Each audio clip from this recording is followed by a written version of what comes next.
Bismillahirrahmanirrahim. Assalamualaikum warahmatullahi wabarakatuh. Bagaimana kabar kalian anak-anak? Semoga tetap sehat dan bisa beraktivitas dengan lancar. Hari ini kita akan belajar tema 2, subtema 1, pembelajaran 3. Jika kemarin kita sudah belajar tentang pembelajaran 2, yaitu tentang pernapasan pada manusia, maka hari ini kita belajar tentang bacaan sebuah teks yang di dalamnya terdapat informasi. Yang informasi itu bisa kita bedakan berdasarkan apa, di mana, kapan, siapa, mengapa, dan bagaimana. Di sini kalian bisa membuka buku kalian. Ini ada sebuah bacaan, yaitu mari menanam pohon. Jadi, Indonesia itu dikatakan sebagai paru-paru dunia. Mengapa kok paru-paru? Karena paru-paru itu digunakan untuk bernapas. Jadi, dunia menganggap bahwa Indonesia itu mempunyai banyak hutan yang sangat luas, sehingga mampu menghasilkan banyak oksigen yang berlimpah. Akan tetapi, hutan yang ada di Indonesia itu mulai banyak berkurang. Salah satu akibatnya karena adanya kebakaran dan juga penggundulan hutan secara liar. Oleh karena itu, kita harus melakukan upaya untuk menanam kembali pohon.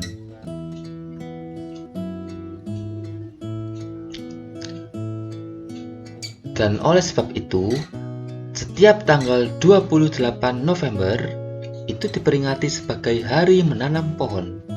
Jadi kita bisa menanam pohon di sekitar lingkungan kita. Pada teks ini ada bermacam-macam informasi. Kalian bisa mencoba melengkapinya dengan membuat peta pikiran seperti ini. Saya beri contoh, misalkan ada pertanyaan apa yang dilakukan. Karena pertanyaannya apa, maka kalian cari kegiatan apa yang ada pada bacaan ini.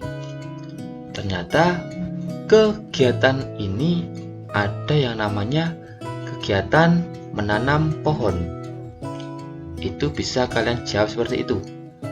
Bisa juga kalian kembangkan sendiri kosakata atau kalimatnya. Berikutnya ada pertanyaan kapan. Kalau kapan sudah jelas menanyakan waktu. Nah, ini di sini bacaan ini ada waktunya. Ini bisa kalian ambil di sini. Ini ada tahun 2015, tanggal 26 November. Itu bisa kalian masukkan di situ.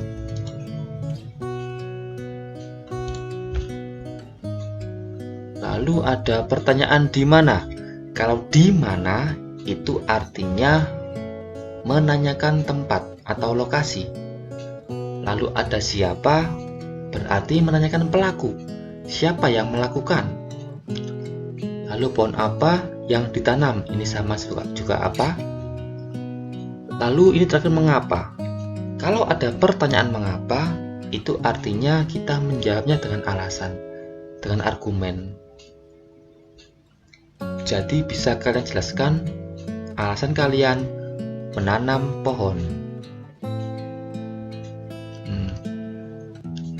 Menanam pohon, menjaga lingkungan, itu adalah tanggung jawab seluruh warga Indonesia. Apa itu tanggung jawab? Pada bacaan ini, kita akan belajar tentang tanggung jawab yang ada pada warga masyarakat. Jadi, tanggung jawab itu adalah salah satu sikap yang terpuji. Jadi, sikap tanggung jawab itu bisa mencerminkan nilai karakter setiap individu atau setiap manusia. Itu bisa dilihat dari sikap tanggung jawabnya, baik terhadap diri sendiri dan orang lain, masyarakat, bangsa dan negara. Lalu apakah sama tanggung jawab dengan hak dan kewajiban sebagai masyarakat? Di sini bisa kalian jelaskan, bisa dibaca juga. Menurut KBBI, tanggung jawab itu adalah sikap dan perilaku seseorang untuk melaksanakan tugas dan kewajibannya yang seharusnya dia lakukan, baik terhadap diri sendiri, keluarga, masyarakat, ataupun lingkungan. Jadi yang perlu kalian garis bawahi adalah di sini, sikap dan perilaku seseorang untuk melaksanakan tanggung jawabnya, untuk melaksanakan tugas dan kewajibannya.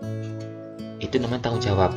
Contoh, misal kalian diberi tanggung jawab untuk membersihkan kelas, maka sikap kalian itu mau melaksanakan tugas itu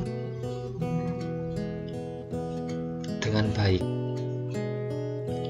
Itu artinya tanggung jawab. Jadi tanggung jawab ini ada bermacam-macam. Yang pertama, tanggung jawab terhadap diri sendiri. Jadi kita sadar kalau kita itu punya tanggung jawab kepada diri kita sendiri. Misalkan kita mempunyai sebuah masalah, maka kita juga harus mencoba untuk menyelesaikannya sendiri. Di sini contohnya seperti ini. Evi mendapat pekerjaan rumah dari Bu Guru untuk dikumpulkan esok hari. Ya, itu artinya kamu Evi punya tanggung jawab untuk menyelesaikan tugas itu. Itu namanya tanggung jawab terhadap diri sendiri. Berikutnya tanggung jawab terhadap keluarga, yakni tanggung jawab terhadap keluarga dan seluruh anggota keluarganya. Di sini contohnya ada banyak. Misalkan ayah. Ayah ini berperan sebagai kepala keluarga. Beliau yang mempunyai tanggung jawab untuk mencari nafkah, untuk menghidupi keluarganya. Begitupun dengan kalian. Kalian juga punya tanggung jawab untuk menjaga nama baik keluarga. Selanjutnya ada tanggung jawab terhadap masyarakat. Jadi kalian hidup di masyarakat itu harus melaksanakan tanggung jawab kalian masing-masing, sehingga tidak merugikan orang-orang yang tinggal di dalam masyarakat itu. Berikutnya ada contoh tanggung jawab terhadap bangsa dan negara. Jadi kita sebagai warga negara yang baik, kita juga harus menaati aturan-aturan hukum yang ada di negara kita, yaitu Indonesia. Jika kita punya kemampuan, punya bakat, seperti misal di bidang olahraga, kita bisa mengharumkan nama bangsa dengan menjuarai beberapa perlombaan. Seperti yang kemarin ada Olimpiade di Tokyo yang kita mendapatkan medali emas oleh Gracia Poli dan teman-teman. Itu salah satu contoh mengharumkan nama bangsa. Berikutnya tanggung jawab terhadap Tuhan. Ini Tuhan. Jadi kita sebagai makhluk yang beragama, kita punya tanggung jawab terhadap Tuhan kita, yaitu dengan cara melaksanakan segala perintahnya dan menjauhi segala larangannya. Lalu ada pengertian masyarakat. Jika kita buka KBBI atau Kamus Besar Bahasa Indonesia, arti dari masyarakat itu adalah manusia dalam arti seluas-luasnya dan terikat oleh suatu kebudayaan yang mereka anggap sama. Jadi, yang namanya masyarakat ini adalah manusia yang sudah tinggal di suatu tempat dalam jangka waktu yang lama, sehingga sudah banyak aturan-aturan yang terbentuk pada masyarakat itu. Sama seperti tadi, sebagai masyarakat kita juga punya tanggung jawab. Contohnya, kita harus saling tolong-menolong sesama warga masyarakat. Jika ada yang membutuhkan, kita bantu. Jika kita butuh bantuan, kita minta tolong. Seperti itu. Jadi kita saling melengkapi. Berikutnya kita lanjutkan ke materi IPS. Ini termasuk materi IPS,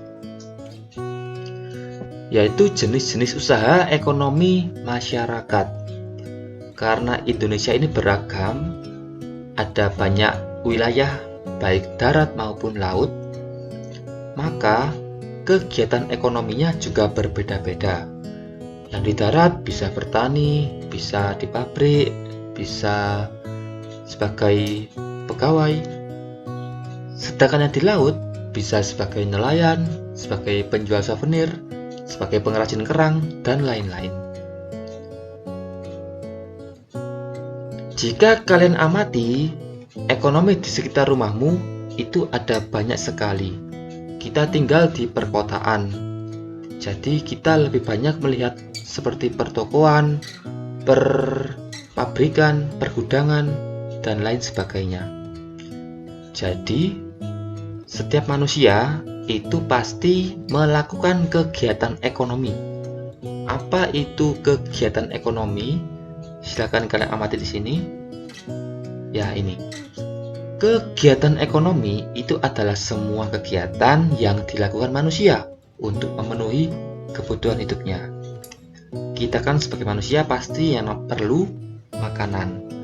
Dan makanan itu bisa kita dapatkan dengan cara menanam sendiri atau membeli. Di sini disebutkan Indonesia sebagai negara agraris. Jadi agraris itu hampir sebagian besar itu sebagai petani penduduknya. Bisa bermacam-macam pertaniannya. Bisa padi, ubi, jagung, umbi-umbian, sayuran, buah-buahan, dan lain sebagainya. Nah, di sini kita akan belajar cara meningkatkan hasil produksi sektor agraris. Agraris ini adalah pertanian. Jadi kalau kita bertani, itu ada beberapa cara untuk meningkatkan hasil pertanian kita. Di sini saya jelaskan saja. Nanti untuk rangkumannya bisa kalian tulis di link yang akan saya kirimkan nanti. Jadi di sini ada 5 usaha peningkatan hasil agraris. Ada 5, yaitu intensifikasi, ekstensifikasi, diversifikasi, rehabilitasi, dan mekanisasi. Ini saya berikan gambaran luasnya saja. Untuk lebih detailnya nanti saya kirimkan pada linknya. Jadi intensifikasi itu berasal dari kata intens yang artinya kuat. Jadi kita bertani atau menanam itu kita menggunakan bahan-bahan yang kuat atau yang unggul. Jadi kita gunakan benih yang bagus, kita gunakan pupuk yang bagus, seperti itu. Lalu ekstensifikasi, ini berasal dari kata extend yang artinya luas. Jadi ekstensifikasi itu artinya meluaskan lahan pertanian. Jadi kita bertani dengan lahan yang luas, karena semakin luas lahannya, kemungkinan kita mendapatkan hasil yang banyak itu semakin besar. Kemudian yang ketiga adalah diversifikasi. Ini berasal dari kata different yang artinya berbeda. Jadi kita menanam tanaman yang berbeda-beda. Mengapa? Ini supaya untuk mengurangi resiko gagal panen. Jadi kita bisa menanam bermacam-macam. Contoh, di lahan ini kita tanami padi, sebelahnya jagung, sebelahnya lagi cabai. Seperti itu. Jadi kita menanam banyak jenis tanaman. Lalu ada rehabilitasi, yaitu kita mengganti tanaman yang sudah rusak. Jadi direhab. Rehab ini dibetulkan. Jadi tanaman yang sudah usianya tua kita ganti dengan yang muda. Yang sudah mau mati, kita ganti dengan yang baru. Seperti itu cara rehabilitasi. Terakhir ada cara mekanisasi, dari kata mekanik, yaitu mesin. Jadi kita bertani itu dengan menggunakan mesin. Dengan menggunakan mesin, itu bisa mempercepat kerja petani kita. Yang biasanya petani menggunakan cangkul, untuk mengolah tanah bisa dibutuhkan waktu 3 hari. Tetapi jika kita menggunakan traktor, maka cukup sehari sudah selesai untuk mengolah tanah itu. Itu adalah contoh dari mekanisasi. Jadi selain perkebunan, ada banyak lainnya. Ada peternakan, ini hewan. Ada perikanan, jadi kita pertambakan, bisa di laut, bisa di sungai, itu perikanan. Ada juga pertambangan, jadi kita menambang, mengambil barang-barang tambang yang ada di dalam tanah. Bisa seperti emas, timah, perak, dan lain sebagainya. Setelah itu ada juga di bidang kehutanan. Jadi kita bisa mengambil hasil-hasil hutan. Seperti contohnya bisa kita ambil seperti pohon karet, jati, rotan, dan lain-lain. Ada juga perdagangan, yaitu namanya perdagangan itu jual beli. Bisa jual beli antar orang, bisa juga antar kota, bisa juga antar negara, yaitu ekspor impor. Dan terakhir ada industri, yaitu adalah kegiatan mengubah bahan mentah menjadi barang setengah jadi atau barang jadi. Di sini saya contohkan, misalkan ada industri pakaian.